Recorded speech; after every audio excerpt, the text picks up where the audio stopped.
ओम नमो भगवते वासुदेवाय।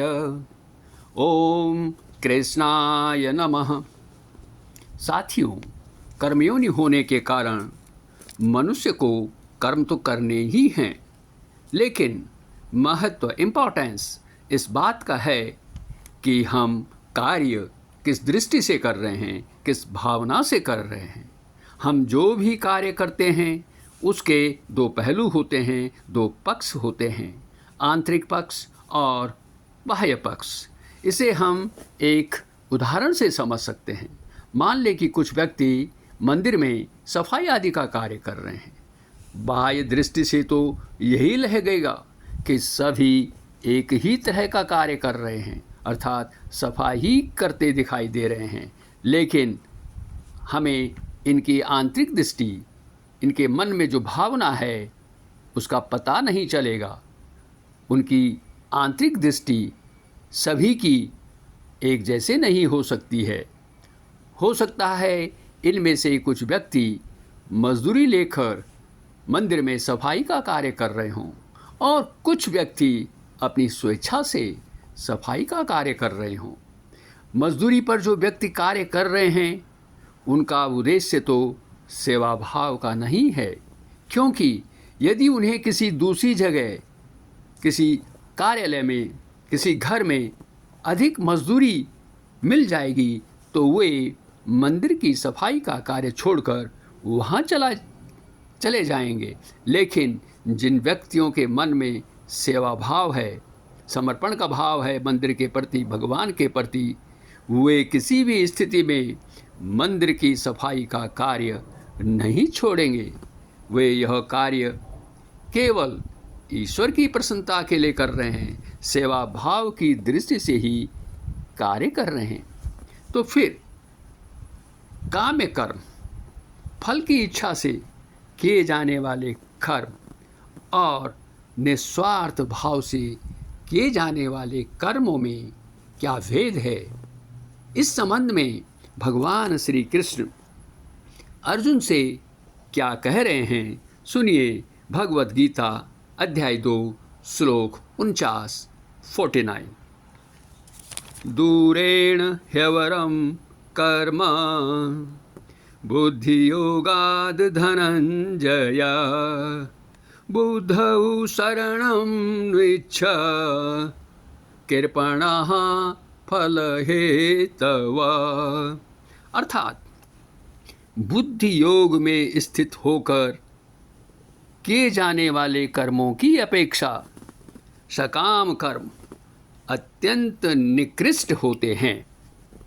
अतः हे धनंजय, हे अर्जुन, तुम बुद्धि योग की शरण लो और फल की आसक्ति से कर्म नहीं करो, क्योंकि फल की आसक्ति से कर्म करने वाले कृपण, कंजूस कहलाते हैं। इस श्लोक में भगवान श्री कृष्ण बुद्धि योग और बुद्धि का प्रयोग कर रहे हैं। तो हमें सबसे पहले यह समझ लेना चाहिए कि बुद्धि योग क्या है। बुद्धि योग में बुद्धि और योग से क्या तात्पर्य है? बुद्धि तो सभी में होती है, लेकिन बुद्धि से तात्पर्य यहाँ पर विवेकशील बुद्धि से है, निश्चयात्मक बुद्धि से है, जिसे भगवान श्री कृष्ण व्यवसायत्मिका बुद्धि भी कहते हैं। यह बुद्धि केवल एक निष्ठ होती है, इसका ध्येय लक्ष्य केवल एक ही होता है और वो होता है ईश्वर की प्राप्ति। योग से तात्पर्य है समता अथवा समत्व की स्थिति, अर्थात राग द्वेष से रहित, सुख दुख आदि में भी, जीत हार आदि जितनी भी ये द्वंद्व है, इनमें समभाव बनाए रखना, अर्थात सुख में सुखी न होना और दुख में भी दुखी न होना। इस प्रकार साथियों, बुद्धि योग से आशय है कि सदैव समता में स्थिर रहकर, समता में स्थित रहकर ईश्वर की प्राप्ति हेतु अपने कर्तव्य कर्म करना। बुद्धि योग को हम कर्म योग या फिर भक्ति योग भी कह सकते हैं। भगवान श्री कृष्ण अर्जुन से कह रहे हैं कि हे धनंजय, हे अर्जुन, तुम बुद्धि योग की अपेक्षा सकाम कर्म जो होते हैं, क्योंकि वो फल की इच्छा से किए जाते हैं, इसलिए ये निकृष्ट होते हैं, निम्न श्रेणी के होते हैं। क्यों निम्न श्रेणी के होते हैं, घटिया किस्म के क्यों होते हैं ये, इन्हें हम इन्फीरियर क्वालिटी के क्यों कहते हैं?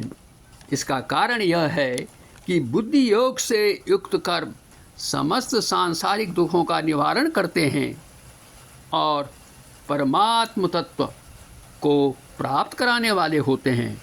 और जो कर्म बुद्धि योग से रहित होते हैं वे भगवान की प्रसन्नता के लिए नहीं किए जाते हैं, और जब वे भगवान की प्रसन्नता के लिए नहीं किए जाते हैं तो वे सदैव जीव के लिए दुखरूपी होते हैं और जीव को हमेशा संसार में फंसाए रखते हैं, अर्थात उसे जन्म मरण के चक्र में ही फंसा रहना पड़ता है। बार बार वो जन्म लेता है और बार बार मृत्यु को प्राप्त होता है। लेकिन विवेकशील बुद्धि अथवा निश्चयात्मक बुद्धि या फिर कहें व्यवसायात्मक बुद्धि में तो मन को नियंत्रित करने और उचित अनुचित क्या है इसका निर्धारण करने की भी शक्ति होती है। इसलिए भगवान अर्जुन को कह रहे हैं कि तुम बुद्धि योग की शरण में जाओ, बुद्धि योग की शरण लो।